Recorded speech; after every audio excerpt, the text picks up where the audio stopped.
Is this sequester word, this dirty word in Washington. It means automatic spending cuts. $1.2 trillion over 10 years could begin in a matter of weeks with $85 billion in automatic cuts. And here's the real question to my mind, which is, do you really want this as a Republican leader? I mean, look at the impact it would have in your state alone. The Associated Press wrote about this week. I'll put it up on the screen.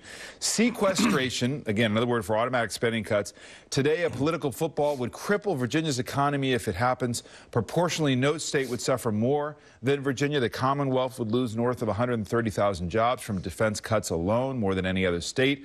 There's been some studies being done out of this in the state. Not only is Virginia home to the Pentagon, the world's largest U.S. Navy base in Norfolk, it's also a hub for major defense contractors such as aircraft carrier builder Newport News shipbuilding. Non-defense budget cuts would eliminate another 71,000 plus jobs in Virginia. So the impact, over 200,000 jobs, second only to California. You can't want this automatic spending cut to go forward. You know, clearly this is not, David, the best way to go about trying to control spending. And we have demonstrated in the House for two separate occasions. One of the bills that we put across the floor that passed, I was a sponsor of, for exactly that reason. These are indiscriminate cuts. We can do a lot better.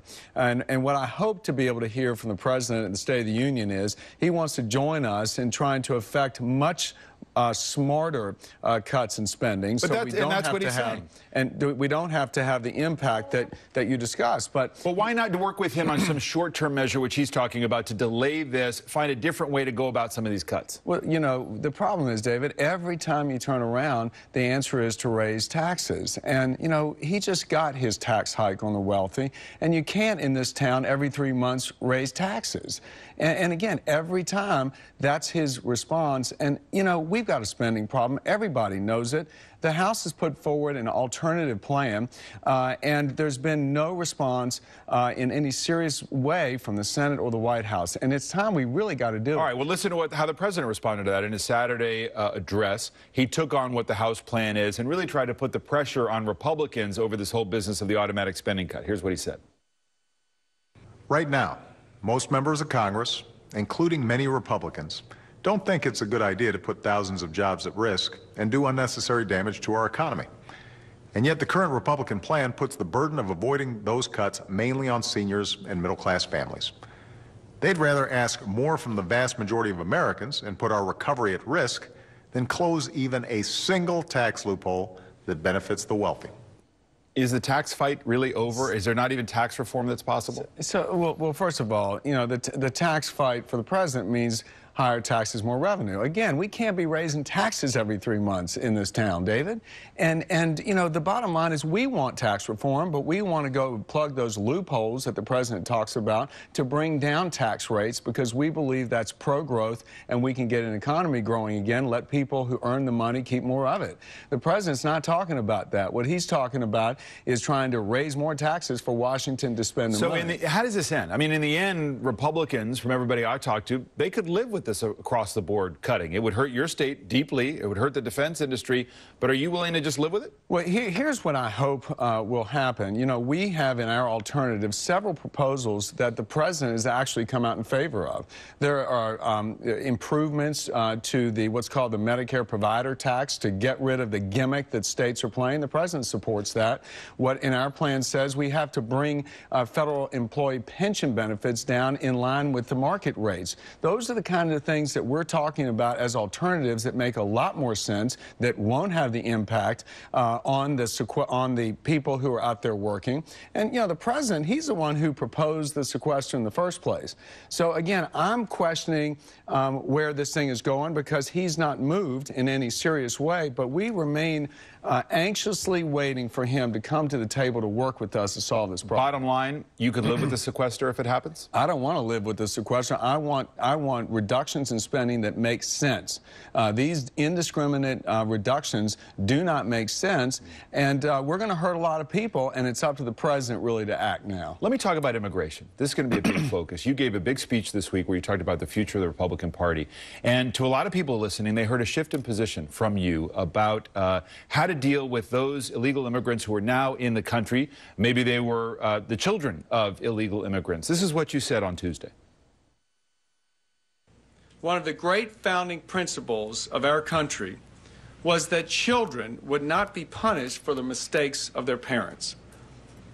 And it is time to provide an opportunity for legal residence and citizenship for those who are brought to this country as children and who know no other home. So the question is, are you changing your position? Are you moving to the middle, and are you willing to go all in to bring conservatives in the House to the table to support a pathway to citizenship for those illegal immigrants who are already here? David, it's been over 10 years now where this problem has not been dealt with, and we've been unable to find any common ground. And what I said this week at the American Enterprise Institute was that I thought the best place to start was with children. You know, these are children who, due to no fault of their own, were brought here. And we do have a tradition in our country.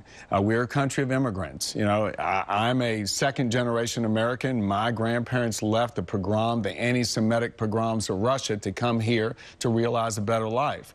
In the same way, these children were taken, again, due to no fault of their own. It seems to me that's the best place to start. So you would support the DREAM Act? I have put out a proposal. I don't know what the DREAM Act at this point is. What I say is we've got a place I think all of us can come together, and that is for the kids. Now, can you bring conservatives along to supporting a pathway to citizenship for illegal immigrants who are here without having to first leave the country? There's a lot of movement right now in the House and the Senate, both sides of the aisle, with folks having a lot of different ideas. I think... But yes or no to that question, because you could really do it. If you went all in, you could bring along the right in the House, couldn't you? I think that a good place to start is with children. And listen, we've got, you know, here's the difficulty in this issue, I think, and it is because we've got families who are here that have become part of the fabric of our country, right? And we want to make sure that we're compassionate and sensitive to their plight. I mean, these kids know no other place is home. On the other hand, we are a country of laws. You know, we have a situation of border security that we've got to get straight. We have to secure our borders. And there is this balance that needs to take place. But the best place to begin, I think, is with the children. Let's go ahead and get that under our belt, put a win on the board, and so we can promise a better life for those kids who are here due to no fault of their own. Part of what you're talking about is rebranding the Republican Party, and that was in part what your speech was about. And there's a lot of ferment right now in the Republican Party. What's the right direction for the party to get back into power beyond controlling the House, but to win national elections? Our political team on First Read had its own reality check for what you and other Republicans face, and I'll put it up on the screen. Talking about the challenge for the Republicans as they focus more on tone than policies. Majorities of Americans rejected some of the party's central principles, according to the exit polls from the November presidential election. For instance, 60% said income tax rate should either go up on all Americans or those with incomes above $250,000. 59% said abortion should be legal in all or most cases. 65% favored giving illegal immigrants a path to a legal status. It's rare to find politicians in Washington who believe their political beliefs cost them an election or a policy defeat. They almost always blame communications. Isn't this more than tone that's an issue? Isn't it more than rebranding? Isn't it some of the central beliefs of the Republican Party that have hurt it with the electorate? David, what I talked about this week at AEI was the need for us to connect our conservative principles with helping people and making their life work again. And I talked about a man who is a dad here in the inner city of the District of Columbia, who all he wanted was to find a safe place for his kids to learn. He's got 4 kids.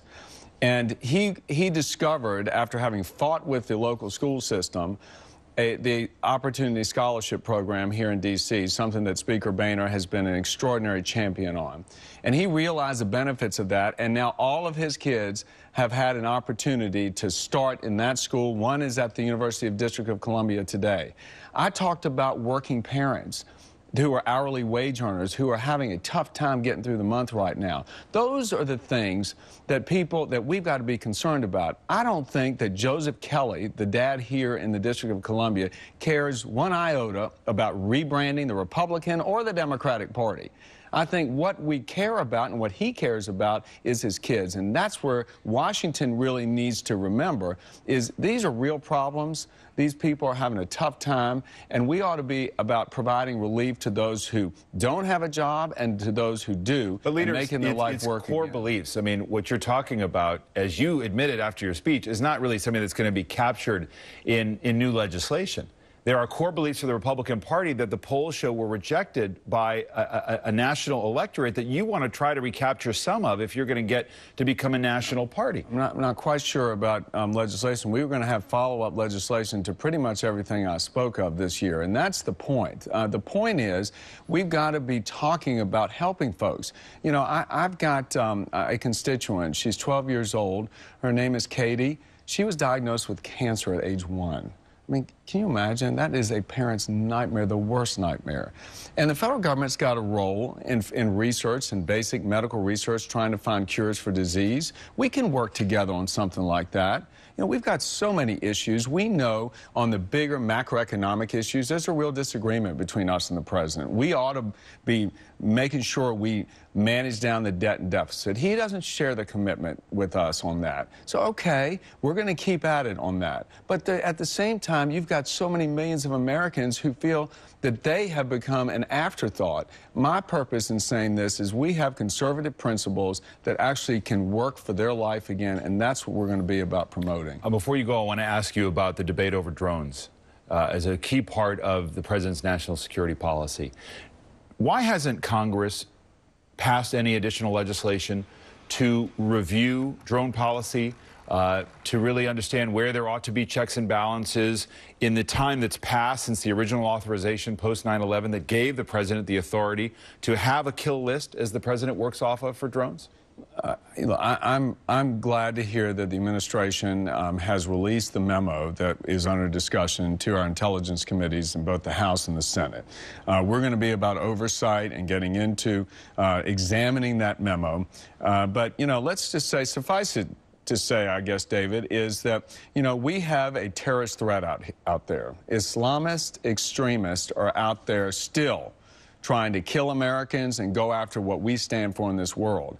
And if we're going to continue to be the leading force for peace, prosperity, and security in this world, we're going to have the tools necessary to do so. And I believe, just as in the prior administration, this administration, we can strike that balance to protect America, to employ technologies to do that, at the same time upholding constitutional rights. And you're not concerned about the current policy, even where it might target Americans who join the enemy? Again, this is no different than the policy perhaps that was in place before. We'll find out about that and the oversight that we'll pursue. All right. Leader Cantor, thank you very much for your time. We appreciate it. David, thanks.